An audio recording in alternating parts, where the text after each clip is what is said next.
السلام عليكم ورحمة الله وبركاته. الحمد لله رب العالمين والصلاة والسلام على سيد المرسلين وعلى آله وصحبه ومن استنى بسنته إلى يوم الدين أما بعد. الحمد لله. அல்லாஹ்வுடைய மாபெரும் கிருபையினால இன்னைக்கு நம்ம தராவி தொழுகையை தொழுதுட்டு அல்லாஹ் பற்றி மறுமை பற்றியான நினைவூட்டல் நடைபெறக்கூடிய இந்த மஜ்லிஸ்ல இருக்கிறோம். அல்ஹம்துலில்லாஹ்.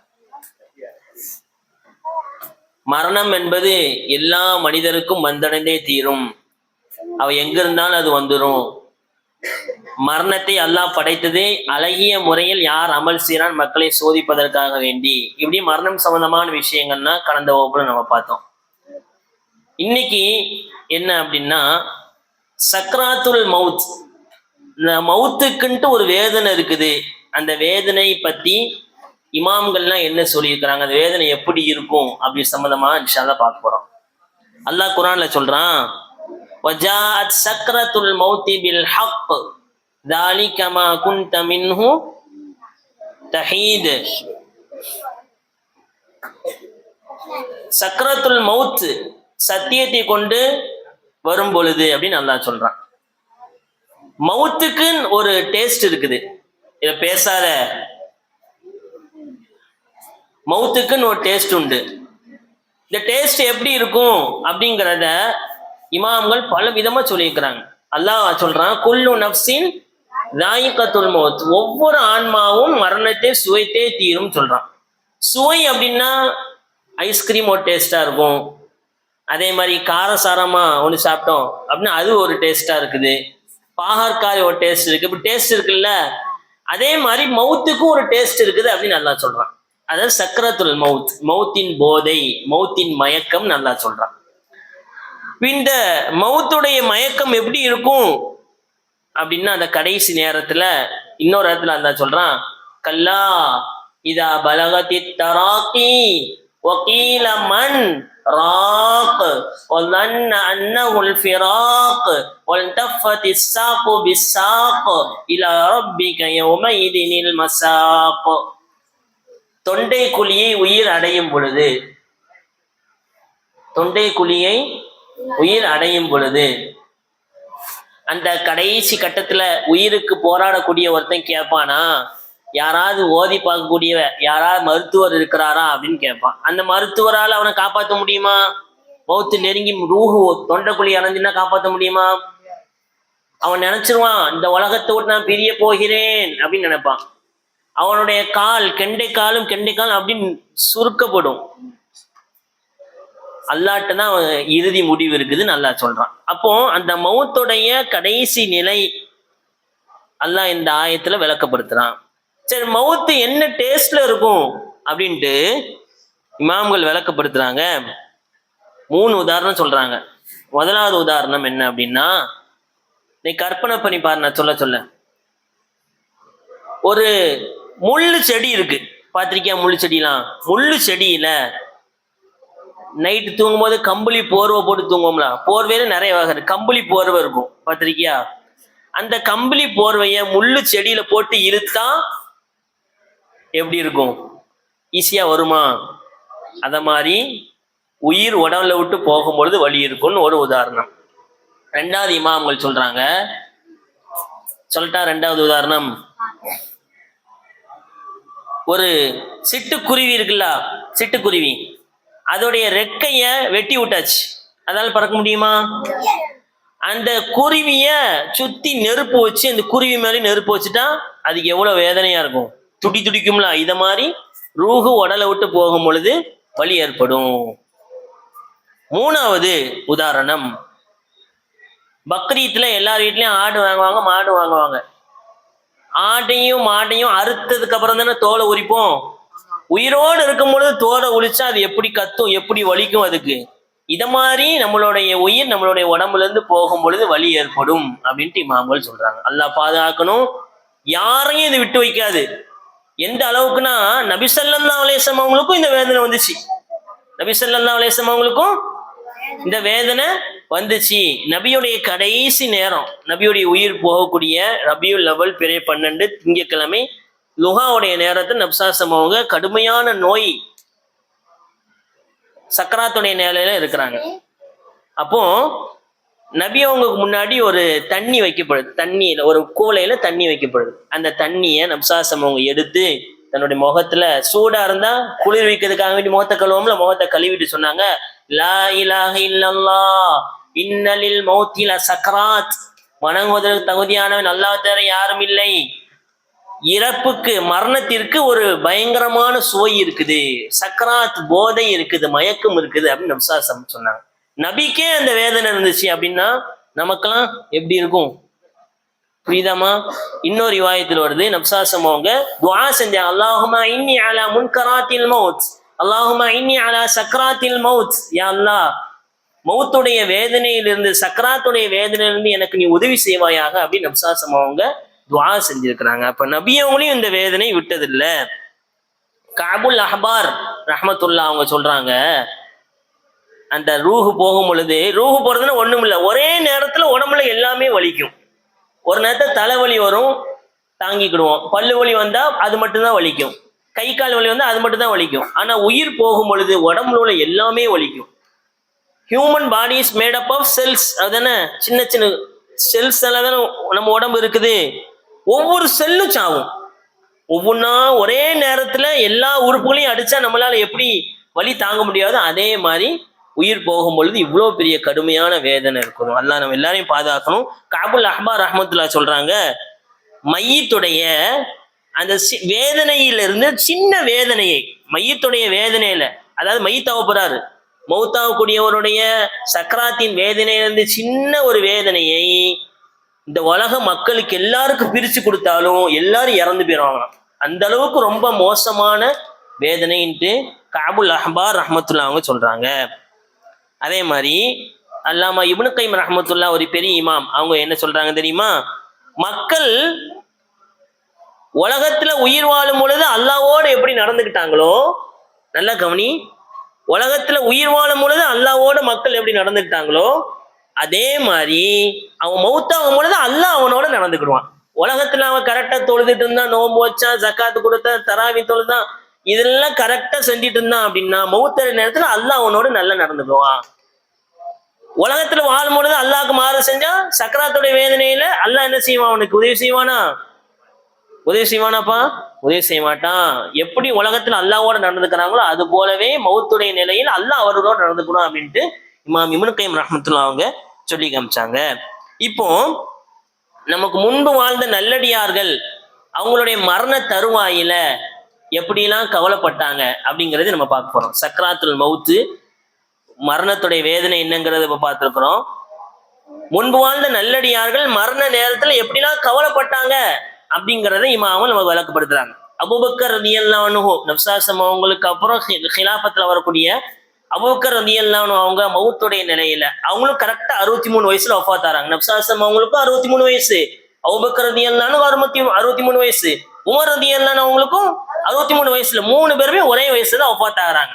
இப்போ அபூபக்கர் ரலியல்லாஹு அன்ஹு 63 வயசுல வஃபாத் ஆகும் பொழுது அவங்க மகளார் ஆயிஷா ரலியல்லாஹு, இது நபிக்கு என்ன வரும்? ஆயிஷா ரலியல்லாஹு அன்ஹுங்க மாஷா நபியோடைய மனைவி. இப்போ வாப்பாவுடைய மவுத்து நேரத்துல மகளுக்கு எப்படி இருக்கும்? வாப்பாவை பத்தி அப்படி கவிதைகள் படிக்கிறாங்க, நீங்க அப்படிப்பட்டவங்க இப்படிப்பட்டவங்க, சொர்க்கத்தை கொண்டு சொல்லப்பட்டவங்க, அப்படி எல்லாம் கவிதை படிச்ச உடனே ஆயிஷா நீ இப்படி படிக்காதம்மா, மாறாக நீ இப்படி சொல்லு, எந்த வார்த்தையை நீ சொன்னா நல்லா இருக்கும் அப்படின்னா, சக்ரத்துல் மௌத்தி பில் ஹக், சக்ரத்துல் மௌத்து பில் ஹக் வந்துட்டு, சக்ராத்துல் மௌத்து வந்துட்டு அப்படிங்கிற குர்ஆன் ஆயத்தை நீ ஓது அப்படின்னு சொன்னாங்க. மௌத்துடைய நிலையிலையும் அவங்க கவலை எப்படின்னு பாரு, கடைசி நேரத்துல குர்ஆனோடு தொடர்புடையவர்களாக அபூபக்கர் ரலியல்லாஹு இருந்தாங்க. உமர் ரலியல்லாஹு உனக்கு தெரியும், உமர் ரலியல்லாஹு ஒரு தெருவுல வந்தா ஷைத்தான் இன்னொரு தெருவுல வருவான். உமர் ஃபாரூக் நன்மையும் தீமையும் அவங்க பிரிச்சு காட்டுவாங்க. அப்படிப்பட்ட உமர் ரலியல்லாஹுடைய கடைசி நேரத்துல அவங்க என்ன செஞ்சாங்க தெரியுமா? இந்த வார்த்தையை சொன்னாங்க, அன்னலி மா அலல் அர்தி மின் ஷைஇன், உலகத்துல ஏதாவது இருந்துச்சு அப்படின்னா அது எதையாவது கொடுத்து இந்த சக்கராத்துடைய வேதனையிலிருந்து நான் பாதுகாப்பு அடைஞ்சிருவனே அப்படின்ட்டு உமர் ரலியல்லாஹு சொன்னாங்க. அந்த அளவுக்கு கடுமையான வேதனை. கடைசியா அவங்க சொன்னாங்க, என்னைய இந்த உமர் அவ எவ்வளவு பெரிய ஹலீஃபா, கிட்டத்தட்ட 12 வருஷம் ஆட்சி பண்ணாங்க. இஸ்லாமிய சாம்ராஜ்யத்துல பெரும்பான்மையான நம்ம இப்ப இருக்கிறோம்ல, அதெல்லாம் உமர் ரலியல்லாஹு ஆட்சி காலத்துல தான் கைப்பற்றப்பட்டுச்சு. அவ்வளவு பெரிய சாம்ராஜ்யத்துக்கு ஹலீஃபாவா இருந்தக்கூடியவங்க சக்கராத்துடைய நிலையில என்னைய கொண்டு மண்ணுல போடுங்க அப்படின்னாங்க. எங்க போடணுமா? என்னைய கொண்டு மண்ணுல போடுங்க. என்னுடைய இந்த நாடியை இந்த மண்ணில் வையுங்கள், இதை பார்த்தாவது அல்லாஹ் எனக்கு ரஹ்மத் செய்யட்டுமே, இந்த உமருடைய பாவத்தை மன்னிக்கட்டுமே அப்படின்ட்டு சக்கராத்துடைய நிலையில உமர் ரலியல்லாஹு கவலைப்பட்டாங்க. அதுக்கப்புறம் அபூ ஹுரைரா ரலியல்லாஹு தெரியும். அபூ ஹுரைரா ரலியல்லாஹு அவங்க நபிஸல்லல்லாஹு அவங்கள்ட்ட இருந்து அதிகமான ஹதீஸ்கள் அறிவிச்சவங்க யாருதான்? அபூ ஹுரைரா ரலியல்லாஹு அவங்க மௌத்துடைய நிலையில கடைசியா ரொம்ப அழுகுறாங்க. நம்ம நினைக்கிற மாதிரி அந்த அழுகை இல்ல, உலகத்தை விட்டு போறாமே அவங்க அழுகல. நல்லடியார்கள் மௌத்துடைய நிலையில சக்கராத்துல எப்படி இருந்துக்காங்க பாரு. அவங்க சொன்னாங்க, நான் அழுததெல்லாம் துன்யாக்காக வேண்டிய அல்ல, வலாக்கின் நபிகீனி புஅதி ஸஃபரி வ கில்லத்தி ஸாத். நான் ஏன் அழுகுறேன் தெரியுமா? மறுமை பயணம் நீளமானது, மறுமை பயணம் நீளமானது, ஆனால் என்னுடைய கட்டுச்சாதமும் ரொம்ப கம்மி. 3 நாள் ட்ரிப் போறோம் அப்படின்னா சாப்பாடு செஞ்சிருப்போம், ஒரு நாளைக்கா சாப்பாடு செஞ்சிருப்போம், கையில காசு வச்சுப்போமா இல்லையா? ஏன்னா அது 3 நாள் செலவழிக்கிறதுக்காக வேண்டி. மறுமையுடைய வாழ்க்கை எவ்வளவு நீளமான பயணம். அவங்க சொல்றாங்க, அவங்க தான் அதிகமான ஹதீஸ் அறிவிச்சிருக்காங்க. ஆனாலும் அவங்க என்ன சொல்றாங்க பாரு, கடைசி நிலையில நான் ஒண்ணுமே அமல் செய்யலையே, நீண்ட பயணத்துக்கு என்னுடைய கட்டுச்சாதம், அமலுடைய கட்டுச்சாதம் கம்மியா இருக்கு அப்படின்னு கவலைப்பட்டாங்க. அது மாதிரி அஹ்மது இப்னு ஹம்பல் ரஹ்மத்துல்லாஹ் பெரிய இமாம், இவங்க புகாரி ரஹ்மத்துல்லாஹுடைய உஸ்தாது. இவங்க கடைசி நிலையில இவங்க நிறைய கிதாப் எழுதியிருக்காங்க. அதுல ஒரு கிதாப் என்னன்னா முஸ்னத் அஹமது. என்ன கிதாபு? அஹமது. 26,363 ஹதீஸ், பெரிய வால்யூம்ல பெருசா இருக்கும். அப்படி எழுதின அந்த இமாமு மௌத்துடைய நிலையில என்ன சொன்னாங்க அப்படின்னா, லாபாத் ஒன்னும் இல்லை, இன்னும் இல்லை அப்படின்னாங்களாம். அப்போ கொஞ்சம் மயக்க தெளிஞ்ச உடனே அவங்க மகனார் அப்துல்லா கேட்கறாங்க, வாப்பா நீங்க இன்னென்ன நற்செயல்கள்லாம் செஞ்சிருக்கீங்களே, உங்களை மக்கள் இப்படிலாம் புகழ்றாங்களே, நீங்க ஏன் கடைசி நிலையில் இப்படி சொன்னீங்கன்னொன்னே, ஷைத்தான் என்னிடத்தில் வந்தான், வந்து அல்லாஹ் ஒண்ணு இல்ல அல்லாஹ் 2ன்னு சொல்லு, இப்படி குழப்பத்தை ஏற்படுத்தினான். அதனால நான் என்ன சொன்னேன், இன்னும் இல்ல, ஷைத்தானுடைய குழப்பம் இன்னும் முடியல, ஷைத்தானை விரட்டிட்டு இருந்தேன் அப்படின்ட்டு அவங்க சொன்னாங்க. அதே மாதிரி முஆத் இப்னு ஜபல் அப்படின்னு ஒரு பெரிய சஹாபி, முஆத் இப்னு ஜபல் ரலியல்லாஹு அன்ஹு, அவங்க மௌத்துடைய நிலையில என்ன சொன்னாங்க தெரியுமா? அல்லாஹ்ட்ட பேசுறாங்க, யா அல்லாஹ், நான் உலகத்தில் வாழ்வதெல்லாம் ஆடம்பரத்துக்காக வேண்டியும், மரங்களை நடுவதற்காக வேண்டியும், ஆறுகளை ஓட்டுவதற்காக வேண்டியும் நான் உலகத்துல வாழ பிரியப்படணும்னு உனக்கு தெரியும். நான் உலகத்துல இன்னும் நீளமா வாழ எதுக்கு தெரியுமா வாழ ஆசைப்படுறேன்? நம்ம எதுக்கு ஆசைப்படுவோம்? இன்னும் 2 வீடு வாங்கணும், இன்னும் நிறைய சம்பாதிக்கணும், இன்னும் அப்படி பண்ணு இப்படி பண்ணு, உலக நம்மளுடைய நோக்கமா இருக்கும். சஹாபாக்கள் நான் உலகத்துல வாழ ஆசைப்பட்ட காரணம் என்ன அப்படின்னா, இன்னும் கொஞ்சம் ஆயுள் நீட்டப்பட்டிருந்தால் நான் பகலெல்லாம் நோன்பு வச்சிருப்பேன், இரவெல்லாம் அல்லாஹ் நின்று வணங்கியிருப்பேன். அதே மாதிரி எங்கெல்லாம் அல்லாஹ் பத்தி பேசப்படுதோ, இங்க இப்ப அல்லாஹ் பத்தி பேசுறோம்ல, மறுமை பத்தி இத மாதிரி எங்கெல்லாம் அல்லாஹ் ரசூலை பத்தி பேசப்படுதோ அந்த சபைகளில் உட்காருவதை நான் பிரியப்படுகிறேன். இந்த 3 விஷயத்துக்காக வேண்டி நான் உலகத்துல வாழ ஆசைப்படுறேன் அப்படின்ட்டு முஆத் இப்னு ஜபல் ரலியல்லாஹு அன்ஹு தன்னுடைய கடைசி சக்கராத்துல சொன்னாங்க. பிலால் ரலியல்லாஹு அன்ஹு, அவங்க பிலால் ரலியல்லாஹு யாரு? முதல்ல பாங்கு சொன்னாங்க. பிலால் ரலியல்லாஹு அன்ஹு அவங்க சக்கராத்துல இருக்கும் பொழுது நபிஸாஸம் வஃபாத்தான உடனே மதீனா விட்டு போயிட்டாங்க. நபி அவங்க இல்லாத மதீனால என்னால இருக்க முடியாதுன்னு போயிட்டாங்க. அதுக்கப்புறம் நபிஸாஸம் கனவுல வந்தாங்க, மறுபடியும் மதீனாவுக்கு வந்தாங்க. அந்த கடைசி சக்கராத்துல இருக்கும் பொழுது அவங்க சிரிச்சுட்டே சொல்றாங்க, என்ன தெரியுமா? வா ஃபர்ஹா, ரொம்ப சந்தோஷம், எனக்கு சந்தோஷமே. கதன் அல்கல் அஹிப்பா முஹம்மதின் வ ஸஹபா, கவிதை படிக்கிறாங்க. நாளைக்கு நான் முஹம்மது ஸல்லல்லாஹு அலைஹி வஸல்லம் அவர்களை, என்னுடைய நேசரை சந்திக்க போறேன் அப்படின்ட்டு சந்தோஷப்பட்டாங்க. அப்போ அவங்களுடைய வாழ்க்கை எப்படி இருந்திருக்கும்? எப்பனாலும் நான் தயாரா இருக்கிற மௌத்துக்கு அப்படின்ட்டு தயாரா இருந்தாங்க. மறுமையை நேசிச்சாங்க. நாளைக்கு மறுமையில் முஹம்மது ஸல்லல்லாஹு அலைஹி வஸல்லம் இருப்போம் அப்படிங்கிறத ஆசைப்பட்டாங்க. அதே மாதிரி சுஃபியானு சௌரி ரஹ்மத்துல்லான்னு ஒரு இமாம், சுஃபியானு சௌரி, சுஃபியான் ரஹ்மத்துல்லா, இவங்க மௌத்தோட நிலையில அழுகுறாங்க ரொம்ப. ஏன் நீங்க அழுகுறீங்க அப்படின்னு கேட்டோடனே அவங்க சொன்னாங்க, என்னுடைய மௌத்துக்கு முன்னால் என்னுடைய ஈமான் பறிக்கப்பட்டுருமோன்னு பயமா இருக்குதே. மௌத்துக்கு முன்னால் ஈமான் பறிக்கப்பட்டுருமோன்னு பயமா இருக்குதே. அல்லாஹ் சொல்றான், வலா தமூதுன்ன இல்லா வஅன்தும் முஸ்லிமூன், நீங்கள் முஸ்லிம் அல்லாம மரணிக்காதீங்கன்னு அல்லாஹ் சொல்றான். மௌத்தாக முன்னாடி அந்த கடைசி நிலையில என் ஈமான் அல்லாஹ் எடுத்துருவான். அவங்க பெரிய இமாம், ஹதீஸ் கலையில அமீருல் மூமினின் பெயர் பெற்றவங்க, அவங்க இப்படி கவலைப்பட்டாங்க. அத மாதிரி இப்ராஹிம் அன்-நஹஇ ரஹ்மத்துல்லாஹ் ஒரு இமாம், அவங்க இன்னும் 2-3 சொல்லி முடிச்சிருவாங்க இன்ஷா அல்லாஹ். இப்ராஹிம் அன்-நஹஇ ரஹ்மத்துல்லாஹ் அவங்க மௌத்து நேரத்துல அழுகுறாங்க. இதே மாதிரிதான், நான் உலகத்துக்காக வேண்டிய அழுல, மாறாக என்னுடைய கடைசி அமல் நல்லா இருக்கணும்னு நான் ஆசைப்படுறேன். எந்த நிலையில நம்ம மௌத்தாகிறோமோ அதே நிலையில நாளைக்கு மறுமையில் எழுப்பப்படுவோம். ஒருத்தர் வீட்டுக்கே விளையாண்டுட்டு இருக்கும்போது செல்லுல ஏதோ பார்த்துட்டு இருக்கான், அப்படி மௌத்தாயிட்டா, பாவம் செஞ்ச நிலையில மௌத்தாயிட்டா எப்படி அல்லாஹ் எழுப்புவான்? பாவம் செய்யப்பட்ட அதே நிலையில, திருடும் போது ஒருத்தர் மௌத்தாயிட்டானா திருடுற நிலையிலேயே அல்லாஹ் எழுப்புவான்.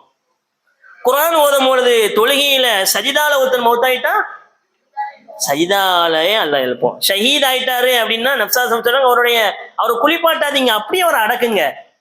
உம்ராக்க ஹஜ்ஜிக்கு இஹ்ராம் கட்டி போறாங்களா, மௌத்தாயிட்டா அவங்களை குளிப்பாட்ட வேண்டாம், அப்படியே அடக்குங்க. அதே நிலையில நாளைக்கு அல்லாஹ்வை சந்திப்பாங்கன்னு நப்சாதம் சொன்னாங்க. எந்த நிலையில மௌத்தாகிறோமோ அந்த நிலையில அல்லாஹ்வை சந்திப்போம்.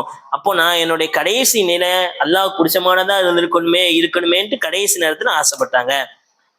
ஹாரூன் ரஷீத் ரஹ்மத்துல்லாஹ் ஒரு இமாம், அப்பாசியர்களுடைய ஹலீஃபா, 5வது ஹலீஃபா, ரொம்ப பிரபலமான இமாம். அவங்க ஆட்சி எந்த அளவுக்குன்னா, எங்க மழை பெஞ்ச பிரிட்டிஷ் சொல்லுவோம்ல, எங்க மழை பெஞ்சாலும் சூரியன் எங்களுடைய ஆட்சியில மறையவே செய்யாதுன்னு சொல்லுவாங்கல்ல, அத மாதிரி ஹாரூன் ரஷீத் சொல்லுவாரு, எங்க மழை பெஞ்சாலும் அது எங்களுடைய ஆட்சியா தான் இருக்கும்னு சொல்லுவாங்க. அப்படிப்பட்ட பெரிய ஆட்சிக்கு சொந்தக்காரரு எப்படி இருப்பாரு? மௌத்துடைய நிலையில அவர் என்ன சொன்னார் தெரியுமா?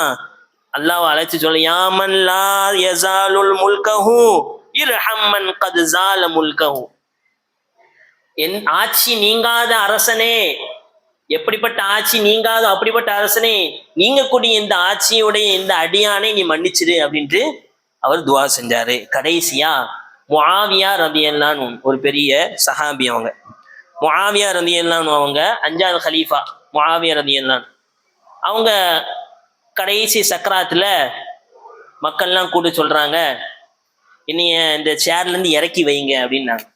சேர்ல இருந்து என்ன செய்யணுமா? இறக்கி வைங்கன்னு சொன்னாங்க. அப்போ எல்லாரும் சொல்றாங்க, கீழே நீங்க உட்காரக்கூடாது, பூமியில நீங்க உட்கார, நீங்க பெரிய ஹலீஃபா அமீருல் மூமினீன், நீங்க கீழே உட்காரலாமா அப்படின்னு ஒண்ணு. அப்ப சொன்னாங்க, லா உம்மலக்கும், உங்களுக்கு உம்மா இல்லாம போட்டு நான் சொல்லதை செய்யுங்க அப்படின்னு சொன்னோடனே அவங்களை கீழே வச்சுட்டு உடனே அவர் அழுகிறாரு. அழுது அந்த தரையில உருண்டு அழுதுட்டு இந்த ஆயத்தை ஓதுறாங்க, மன்கான யுரீதுல் ஹயாத்தத் துன்யா வஸீனதஹா நுவஃபி இலைஹிம் அஅமாலஹும் ஃபீஹா வஹும் ஃபீஹா லா யுபஹஸூன். உலகம் சம்பந்தமான அந்த ஆயத்தை ஓதிட்டு அப்படியே அந்த நிலையிலே அவங்க இருக்கிறாங்க அப்படிங்கிற செய்தியை பார்ப்போம். எவ்வளவு பெரிய அரசரு, ஆனால் மௌத்தாகும் பொழுது என்ன செஞ்சாருடா? தன்னுடைய கடைசி நிலையை நினைச்சு அல்லாட்ட மன்றாடி இது பண்ணாரு. அப்போ எல்லாருக்கும் மௌத்து வரும், சக்ராத்துல் மௌத்து வரும். அந்த சக்ராத்துல் மௌத்துடைய வேதனை விட்டு யாரும் தப்பிக்க முடியாது. அதை கம்மி பண்றதுக்காக வேண்டி அல்லாட்ட துவா செய்யணும். அல்லாஹும்ம ஹவ்வின் அலைனா சக்ராத்தில் மௌத், அல்லாஹும்ம இன்னி அலா சக்ராத்தில் மௌத், யா அல்லாஹ் சக்ராத்துல் மௌத்துடைய வேதனை விட்டு என்னை பாதுகாத்துற அல்லாஹ் அப்படின்ட்டு அல்லாட்ட நம்ம என்ன செய்யணுமா?